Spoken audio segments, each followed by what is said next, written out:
بسم اللہ الرحمن الرحیم. السلام علیکم ورحمۃ اللہ وبرکاتہ. اللہم صلی علی محمد وعلی محمد. رب اشرح لی صدری ویسر لی امری واحلل عقدۃ من لسانی یفقہوا قولی. آمین. اور ہمیشہ کی طرح کوئی انتہائی معتبر شخصیت بھی ساتھ ہوتی ہے، اور اس دفعہ تو ایسی شخصیت جو انشاءاللہ تعالی وظائف میں بھی آپ کو انتہائی شرعی طریقے سے آپ کو رہنمائی کریں گے انشاءاللہ. السلام علیکم شاہ، خیریت سے؟ اللہ کا کرم. ویسٹ نے بہت بونے پیدا کیے، کمپیریزن دیکھیں، وہ کہتے ہیں بہت ہی بونے پیدا کیے مذہب میں بھی اور تخلیق میں بھی، لیکن ان بونوں نے علم اپنے تک نہیں رکھا اور یہ اپنے اختلاف کی موت نہیں مرے، اس لیے ان کی کنٹریبیوشن جو ہے وہ زیادہ واضح ہو گئی. اگر یہ بات سچ ہو تو پھر ہم تو اپنی موت خود ہی مرے. بسم اللہ الرحمن الرحیم. بلال بھائی، بنیادی طور پہ اگر اس کے جو اقتباس آپ نے ان کا پیش کیا، اگر صرف اس کے اوپر غور کیا جائے تو یہ اختلاف امت بہت بڑی وجہ ہے علم کے ضیاع کی.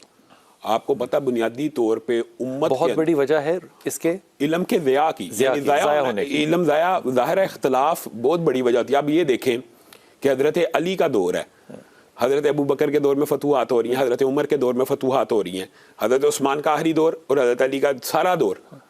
1 انچ فتح نہیں ہوا. کس وجہ سے؟ اختلاف امت کی وجہ سے. 1 انچ بھی فتح نہیں ہو سکا کہ اختلاف پڑ گیا. یہ گویا اختلاف بہرحال اسلامی ریاستوں کے لیے، اسلامی تہذیب کے لیے، اسلامی ثقافت کے لیے، اسلامی سائنس کے لیے ایک المیہ تو آج کی علماء تو کہتے ہیں کہ اختلاف جو ہے وہ مسلمانوں کے لیے بہت بڑی ایک اللہ کی رحمت ہے، اسی وجہ سے تو ہم زندہ ہیں. اختلاف وہاں پہ افتراق مراد نہیں ہے. یہ جو بنیادی طور پہ اختلاف اور افتراق میں یہ فرق ہوتا ہے کہ اختلاف ہے اوپینین کا ڈیفرنس.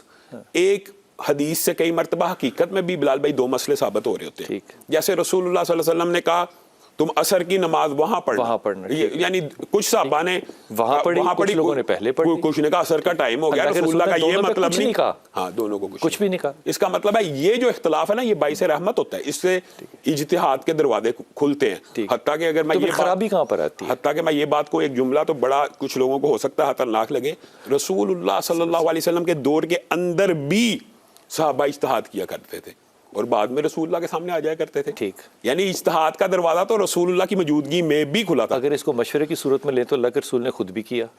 رسول اللہ صلی اللہ علیہ وسلم کی ساری زندگی، یہ بھی بات بھی سمجھنے کی ضرورت ہے، اجتہاد رسول اللہ بھی اجتہاد کیا کرتے تھے. ہاں، لیکن رسول اللہ چونکہ نبی تھے، ان کے اوپر اللہ کا چیک اینڈ بیلنس تھا. جس وقت بھی اللہ تعالیٰ کو رسول اللہ کو کہ اجتہاد پسند نہیں ہے، اسی وقت آیت آ گئی لیما تحرم ما احل اللہ لک، آپ کیسے حرام کر سکتے ہیں، لیس لک من الامر شیء، آپ کیسے ان کے لیے بد دعائیں کر رہے ہیں. رسول اللہ صلی اللہ علیہ وسلم احد میں جن کے لیے بد دعائیں کر رہے تھے نا، اللہ تعالیٰ نے کہا تھا لیس لک من الامر شیء. اور وہ لوگ جنہوں نے رسول اللہ کے اوپر حملہ کیا، دندان مبارک شہید ہو گئے، رسول اللہ بد دعا کی. انسانی فطرت ہے کہ وہ قوم کیسے فلاح پا سکتی ہے جو اپنے نبی کو ذمی کرے. تو اللہ نے قرآن کی آیت نازل کر دی لیس لک من الامر شیء. اللہ انہی سے فائدہ اٹھا سکتا ہے. تمہیں کیا اللہ تعالیٰ ان کو عذاب دے یا ان کو معاف کرے. اللہ کے انہوں نے ظلم کیا اور آپ دیکھ لیں وہ تینوں صحابہ بن گئے بعد میں، تینوں. اس کا مطلب ہے کہ اللہ تعالیٰ نے اجتہادات نبوی کے اوپر بھی چیک اینڈ بیلنس رکھا تھا. یہ جو سوچ ہمارے معاشرے میں آ گئی نا کہ رسول اللہ صلی اللہ علیہ وسلم کی ایک زندگی بشری ہے، ایک نبوی ہے، تو بشری زندگی کے اجتہادات کے اوپر بھی اللہ کا چیک اینڈ بیلنس ہے. رسول اللہ نے مشورہ دے دیا کہ پیماند کاری مجھے نہیں اچھی لگتی، لیکن اب اگلے سال یہ تو نہیں ہوا کہ اللہ تعالیٰ نے اس کو چھوڑ دیا، اللہ تعالیٰ نے اصلاح فرما دی. اس لیے یہ کہنا کہ رسول اللہ کی بعض زندگی کی باتیں بشری ہیں، بعض نبوی ہیں، اگر ہم یہ تقسیم کریں گے نا بلال بھائی، پھر ہر بندہ یہ کہنا شروع کر دے گا کہ یہ بشری تھا. اب جیسے آج کل معاشرے میں ہے کہ یہ بھی ایک فضول بحث، بڑی یہ بہت فضول بات ہے. لوگ یہ کہتے ہیں رسول اللہ صلی اللہ علیہ وسلم کی یہی وہ دیو کو نا بونے میں کنورٹ کرنے والی بحثیں ہیں، یہ وقت ضائع کرنا. یہ ہے وہ اختلاف جو افتراق کا باعث. افتراق یہ ہوتا ہے کہ آپ کے سامنے قرآن کی آیت موجود ہے، حدیث موجود ہے، اس سے سیکنڈ اوپینین نکل نہیں رہا، آپ نکال لیں. نکلنے کی کوئی گنجائش نہیں، نہ کسی صحابی نے نکالا نہ کسی تابعی نے نکالا، لیکن اپنے فائدے کے لیے آپ نکال لیں. تو پھر اس پہ بھی بات کرتا ہوں. میں ڈپریشن میں بہت بیمار رہ چکی ہوں، لیکن کبھی ٹھیک ہوتی ہوں، کچھ عرصہ ٹھیک رہتی ہوں، اس کے بعد پھر میری حالت خراب ہو جاتی ہے بہت زیادہ. یہ وظیفہ جو ہے نا اینٹی ڈپریسنٹ، یہ پڑھنا ہے. حافظ جی کون سا پڑھے؟ لال بھائی، ڈپریشن بنیادی طور پہ جو ہوتا ہے یا غم کی وجہ سے ہوتا ہے یا خوف کی وجہ سے ہوتا ہے. تو ان کے ڈپریشن میں انہوں نے خود اظہار بھی کر دیا کہ مجھے خوف موجود ہے. تو جو خوف والا ایک تو تھا غم والا، ایک ہے خوف والا. خوف والے بڑی باریک بات کی حافظ جی. خوف اور غم دونوں الگ ہیں, الگ چیز ہے. غم ہوتا ہے ماضی کا, خوف ہوتا ہے مستقبل کے آنے والے پیش کیا بات ہے یار, کیا بات ہے, کیا بات ہے. قرآن پاک میں یہ ساری آیت ہے کہ لا خوف علیہم ولا ہم یحزنون. لا خوف علیہم, اللہ تعالیٰ نے جتنی بھی علاج ڈپریشن کے بتائے ہیں ان میں یہی کہ نہ خوف آئے گا مستقبل کا, نہ ماضی کا غم رہے گا. تو اس کے لیے استغفر اللہ, لا حول ولا قوت الا باللہ. اور جس میں خوف ہونا اس کے لیے آیت الکرسی بڑی مجرب ہے. یعنی آیت الکرسی انسان کے دل سے خوف نکال دیتی ہے. استغفر اللہ, استغفر اللہ, لا حول ولا قوت الا باللہ. نہیں, آیت الکرسی, آیت الکرسی سوری, آیت کریمہ تو بھی ویسے آیت کریمہ ہر اس مشکل کے لیے جہاں سے نکلنا انسان کو ناممکن نظر آئے, لیکن اس کے اندر ایک مسئلہ صرف آیت کریمہ کی بلال بھائی تعداد بہت زیادہ پڑھنی پڑتی ہے. ٹھیک, آیت کریمہ کی تعداد بہت زیادہ. اس کی وجہ یہ آپ حضرت یونس کے واقعے میں بھی اخذ کریں نا تو 40 دن انہوں نے 40 دن پڑھی تقریباً. یعنی چلو میں کہتا ہوں ضعیف اور صحیح روایات ملا کے آپ دیکھ لیں 30 دن سے تو اوپر ہی پڑی ہے نا.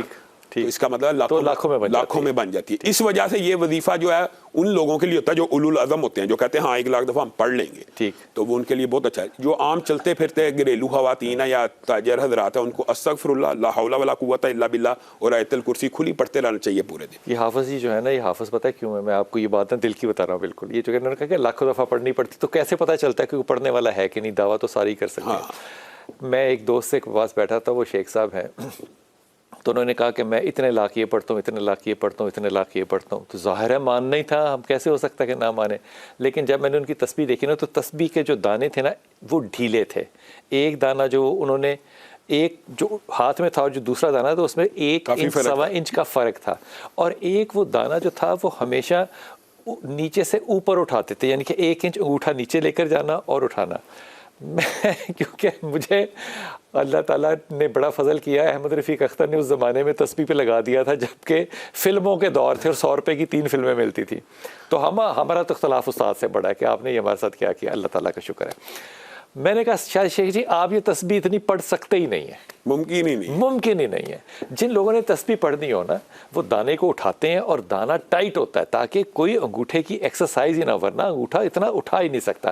اس لیے پڑھنا کوئی آسان کام نہیں ہوتا. نہیں بلال بھائی, سب سے آسان تو یہ ہوتا ہے حقیقت میں, جو تسبیح کی کاؤنٹنگ تو بہت مشکل ہو جاتی ہے. یہ ہوتا ہے کہ آپ 10 منٹ میں دیکھیں آپ نے کتنا پڑھا, پھر آپ ایسٹیمیٹ لگا لیتے ہیں 1 گھنٹے میں. تسبیح کا فائدہ پتہ ہے کیا ہوتا ہے حافظ جی, کہ آپ کو جب تھوڑی دیر کے لیے بھول جائے نا تو واپس یاد آ جاتا ہے. لیکن میں آپ کو ایک بات بتاؤں, ٹائم بڑا کاؤنٹ کرتا ہے. مثال دے رہا ہوں, اگر انسان کی سپیڈ ایسے بن گئی ہے کہ 1 منٹ میں 100 دفعہ سبحان اللہ و بحمدہ سبحان اللہ العظیم پڑھ لیتا ہے, تو انسان کو سمجھ آ جاتی ہے 1.5 منٹ میں نے پڑھنا ہے, 3 منٹ پڑھنا ہے, کتنی تعداد. میں پھر کہوں گا اپنے آپ کو نفس کے حوالے نہ کرنا, کوئی چیز ہاتھ میں رکھو, کاؤنٹر, چاہے کاؤنٹر رکھو, اسٹیل کے کاؤنٹر رکھو. میں کہتا ہوں مندری پہن لیں جس سے انکمفرٹیبل انسان ہو جائے, یاد واپس آ جاتی ہے. کیونکہ میں اس پہ ابھی تجربہ آپ کا ایک شیئر کرتا ہوں, بڑا پرانا. میں سری لنکا چلا گیا تھا اور میں نے راستے میں سوچا کہ تسبیح نہیں ہے, تو میں یہ سوچ رہا تھا کہ میں تو اتنے عرصے سے تسبیح پڑھ رہا ہوں, میں کیسے بھولوں گا. حافظ جی میں 11 دن وہاں پہ رہا, میں تسبیح نہیں پڑھا.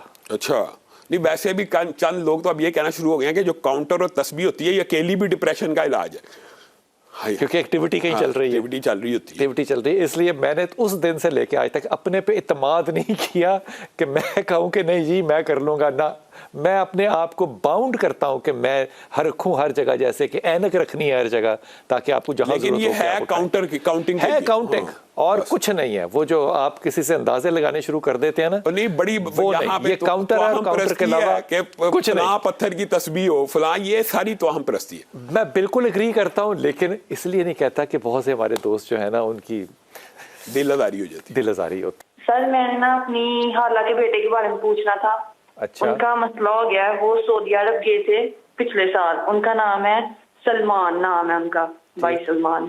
تو ان کو ہیرا کہتے ہیں, سب بلاتے ہیں ان کو ہیرے کے نام سے ہے. اچھا, تو نا پچھلے سال وہ گئے تھے ادھر سے سعودی عرب گئے تھے وہ, تو اپنا کفیل جو ان کا کفیل تھا نا وہ ان کا چھپے نہیں تھے دیتے. تو انہوں نے کہا کہ اپنے کفیل سے بات کی کہ میں نے ادھر جاب نہیں کرنی. تو انہوں نے کہا کہ تم مجھے مہینہ 500 روپے کفالت دیتے رہنا اور تم جہاں مرضی جا کے جاب کر لو. تو اب اس کے لیے وہ دوسرے شہر آئے تھے جاب کرنے کے لیے, تو نا ان کو مہینہ 500 روپے کفالت بھی دیتے تھے, اور وہ 2-3 جگہ سے مطلب ہوتے رہے ہیں, تو ان کو کوئی سیٹل نہیں ہوئے نا, وہ پورا سال وہ ایسے رہے ہیں. تو اب ان کو نا ادھر کی پولیس پکڑ کے لے گئی ہے کسی جرم میں. تو یہ نہیں پتا, جرم نہیں کوئی اتنا ہے ایسے میں, یہ غیر قانونی کی وجہ سے شاید اس کو لے گئے ہیں.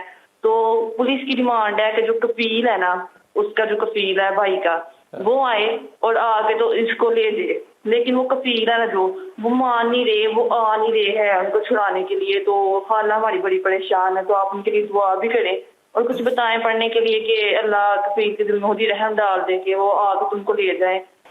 کیا پڑھے بلال بھائی اس کے لیے ان کو اسم اعظم کا وظیفہ ایک ہی دفعہ کرنا چاہیے. ایک ہی دفعہ سے مراد یہ ہے کہ کسی بھی نشست میں بیٹھ کے 313 مرتبہ بسم اللہ الرحمن الرحیم الف لام میم اللہ لا الہ الا هو الحی القیوم یا واحد یا ذل جلال والاکرام، ہر دفعہ بسم اللہ پڑھنی ہے. یہ 313 دفعہ پڑھیں اور دعا کریں اللہ تعالیٰ کفیل کو کا دل نرم کرے، ادھر چلے جائے اللہ کے فضل سے. پھر بتا دیجیے گا. بسم اللہ الرحمن الرحیم الف لام میم اللہ لا الہ الا هو الحی القیوم یا واحد یا ذل جلال والاکرام. تو یہ بسم اللہ ہر دفعہ پڑھنی ہے، 313 دفعہ پڑھ کے دعا کریں. اس کے اندر اسم اعظم موجود ہے یقینی حدیث کی روشنی میں.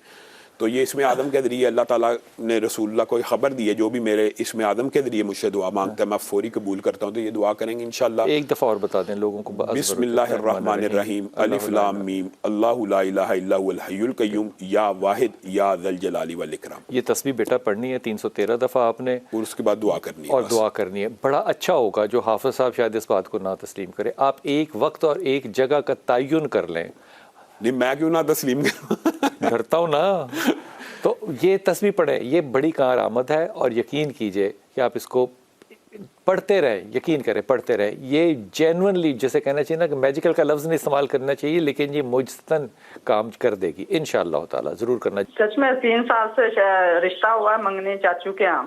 اچھا تو شادی کب تک ہو جائے گی؟ اچھا کس سے ہوا گلشن تمہارا؟ زیغم سے. زیغم سے.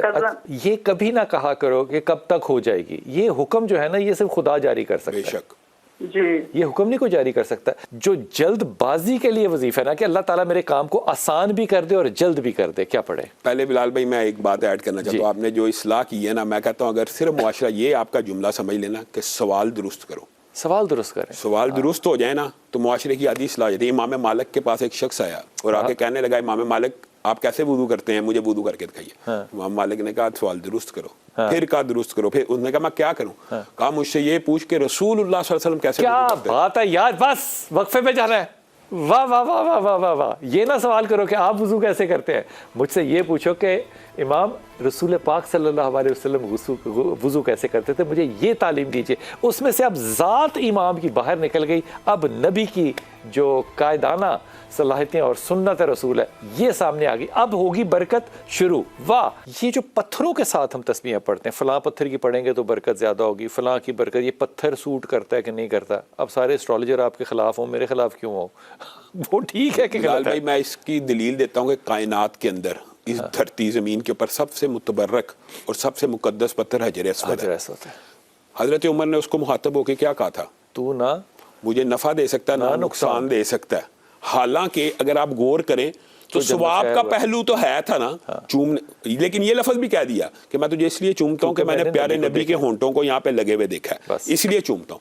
اس کا مطلب ہے نفع نقصان کا اگر مالک حجر اسود نہیں ہے جو جنت سے آیا ہوا ہے، تو یہ آج کل کے پتھر زمرد، یہ یاقوت، یہ آپ کو پتہ ہے آج کل یہ ایک بہت بڑی، جیسے آپ اسٹرالوجی کا کہہ رہے ہیں لاف ہو جائے، یہ ایک توہم پرستی پھیلی ہوئی ہے. اچھا وہ یہ دلیل پتہ کیا دیتے ہیں؟ نیٹ کے اوپر ہر پتھر کی تسبیح کے الگ فوائد لکھے ہیں. پتھر کی تسبیح کے فوائد ذکر کے نہیں، ذکر کے نہیں. یہ دیکھیں ظلم ہے.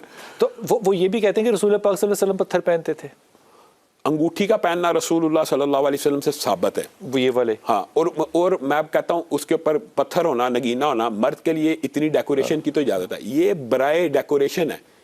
ہاں برکت اتنی ہے کہ رسول اللہ کی سنت کے اوپر عمل ہو رہا، بس اس سے زیادہ نہیں کہ اس پتھر کی وجہ سے میرے حالات بدل جائیں گے. یہ تو بہت بڑی توہم یہ جتنی بھی اگر آپ کو آرکیولوجی سے دلچسپی ہو تو یہ جتنی بھی تسبیحات رسول پاک صلی اللہ علیہ وسلم سے منسوب کی جاتی ہیں، اگر وہ منسوب بھی صحیح دیکھیں تو آپ ہمیشہ دیکھیں گے کہ وہ مہر ان کے اوپر، تسبیحوں کے اوپر جو ہے وہ مہر لگی ہوئی ہے، اور وہ مہر کی حفاظت یہ ہے کہ وہ صرف رسول پاک صلی اللہ علیہ وسلم لگا سکتے ہیں اور کوئی نہیں لگا سکتا. کیا مثلاً کیا دل کانپنا تو کوئی بیماری نہیں ہے بیٹا، یہ تو اچھی بات ہے. سارے جسم میں طاقت بالکل ختم ہو چکی ہے. سانس اور گلے کا مسئلہ ہے. کیا مسئلہ ہے سانس اور گلے کا؟ سانس نہیں آتا، رکتا ہے.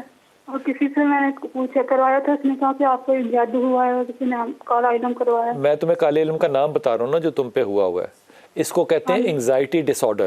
اب اس انگزائٹی ڈس آرڈر کو ختم کرنے کے لیے کیا پڑھنا چاہیے؟ یہ تسبیح تم نے سننی ہے، لکھنی ہے اور یاد رکھنی ہے، اور سب سے اہم پڑھنی ہے.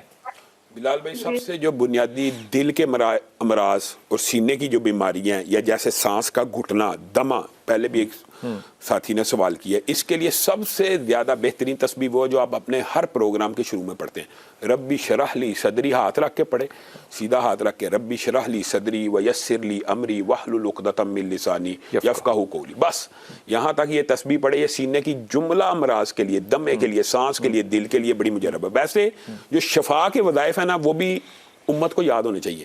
شفا کے وظائف کے اندر سورۃ فاتحہ شامل ہے. سورۃ فاتحہ کثرت سے پڑھنے سے شفا ملتی ہے. درود پاک شامل ہے. اور شفا کے وظائف میں ہی شہد پینا بھی شامل ہے، کلونجی کھانا بھی شامل ہے، اولیو آئل کا استعمال کرنا بھی شامل ہے. یہ بھی طب نبوی ہے، رسول اللہ صلی اللہ علیہ وسلم کی سنت ہے. شہد اسلامی اور غیر اسلامی ہوتا ہے؟ اسلامی وہ ہوتا ہے جو خالص بس. تو پھر ویسے اسلامی شہد کی اب دکانیں کھل رہی ہیں بڑی، جو خالصتاً چینی سے بنا ہوا. اللہ معاف کرے، اللہ ان کو نہیں، یہ بات سچ ہے. میں آپ کو ایک بات بتاؤں بلال بھائی، یہ میڈیکل سائنس بھی اس چیز کے اوپر ماننے پہ مجبور ہے کہ شہد دنیا کی واحد ایسی چیز ہے جو خراب نہیں ہوتی. اللہ تعالیٰ نے ایک ایسے سسٹم سے، اور اللہ تعالیٰ نے قرآن پاک میں یہ دیکھیں، مخلوق ہے نا، اور مخلوق ایک مکھی ہے. اللہ نے قرآن پاک میں اس کا ذکر کیا کیا؟ میں نے مکھی کو الہام کیا. اللہ نے وہی مکھی کو کہ جا کہ اس طرح چھتا بنا، اور شہد کا سارا پروسیس اللہ نے مکھی کو بتلایا. تو اللہ تعالیٰ نے اس کے اندر شفا رکھی ہے. جن لوگوں کو اس بات کا نہیں پتا کہ اللہ نے الہام کیا، وہ کبھی اگر ہو سکے تو نیشنل جیوگرافکس یا کچھ بھی چلیں گوگل کر کے دیکھ لیں کہ یہ مکھی جو شہد بناتی ہے اس کا پروسیس کیا ہوتا ہے، اور ان کی جو سلطنت ہوتی ہے، اس سلطنت میں جو بادشاہ سلامت، جو شہزادی صاحبہ اور جو فوجی لوگ ہیں اور جو عوام ہیں، ان کی ڈسٹریبیوشن کیسی ہے کہ کن لوگوں نے کیا کیا کرنا ہے. اس کے اوپر پی ایچ ڈی کے تھیسز لکھے گئے ہیں کہ حیوانات جو قرآن پاک میں ہیں، اللہ تعالیٰ نے ایک تو مکھی کے ساتھ یہ ذکر کیا، ایک چونٹی کے ساتھ بھی، چونٹی کے ساتھ. ہاں، تو اللہ تعالیٰ نے قرآن پاک دونوں کی سلطنتیں جو ہے نا، وہ دیکھ کے یوں لگتا ہے جیسے یہ سوچنے سمجھنے والی مخلوق ہے. سوچنے کیا، حضرت سلمان کے قصے میں اس کیڑی نے یہی تو کہا تھا کہ ذرا بچ جاؤ. سلمان نے اس کی بات سن لی اور مسکرانا شروع ہو گئے کہ کہیں سلمان کا لشکر تمہیں پاؤں تلے رون نہ دے، چھپ جاؤ. تو یہ حیوانات گفتگو کرتے ہیں بلال بھائی. آپ یہ بات کرتے ہیں، میں تو کہتا ہوں جو پتھر بھی ہوتا ہے، جیسے ابھی پتھر کی بات ہے، اس میں بھی احساسات ہوتے ہیں. اس میں بھی رسول اللہ صلی اللہ علیہ وسلم کو پتھر سلام نہیں تھا کیا کرتا. بالکل، یہ تو صحیح سند سے ثابت ہے نا. ہاں، تو پھر اس کا مطلب ہے کہ اللہ تعالیٰ نے قرآن پاک میں کہا ہے بعض پتھر ایسے ہوتے ہیں جو اللہ کے خوف سے گر پڑتے ہیں، بعض ایسے ہوتے ہیں جن کا سینہ شک ہو جاتا ہے اور ان کے اندر سے پانی کے چشمے رواں ہو جاتے ہیں. تو احساسات تو ہر چیز کے ہوتے ہی ہیں. کیا بات ہے. اور جب اللہ کہہ دے اور ذکر قرآن میں آ جائے تو یہ جو برکات ہے نا، کہ برکات کیا ہوتی ہیں. اگر زیتون کا ذکر آ گیا ہے قرآن کے اندر، شجرۃ مبارکۃ کا ذکر ہے، وہ ذکر آ گیا ہے، چونٹی کا ذکر آ گیا ہے، شاہد کی مکھی کا ذکر آ گیا ہے، لیکن ادب کے ساتھ. یہ ہمارا لائف سٹائل نہیں نا، ہم نے وہ اختیار نہیں کرنا ہے رسول اللہ جیسا. ہاں، لیکن اس پہ ان لوگوں سے بھی تو ایک درخواست کرنی ہے نا کہ جو لوگ اس چیز کو ناجائز بنا کر استعمال کر کے اور اسلام کا ساتھ لفظ لگاتے ہیں، میں ایماندارانہ طور پہ خدا کی قسم میں سمجھتا ہوں کہ وہ ان کا ایمان پہ میں ججمنٹ. بلال بھائی، شہد جیلی بیچنے والا بھی ویسے ہی ہے جیسے جو آپ کو گمراہ کرتا ہے کہ کالی بلی راستہ کاٹ جائے گی تو یہ ہو جائے گا، برابر ہے. دونوں غلط ہیں، اور اللہ دونوں کو میرے سمیت ہدایت دے. السلام علیکم ورحمۃ اللہ وبرکاتہ.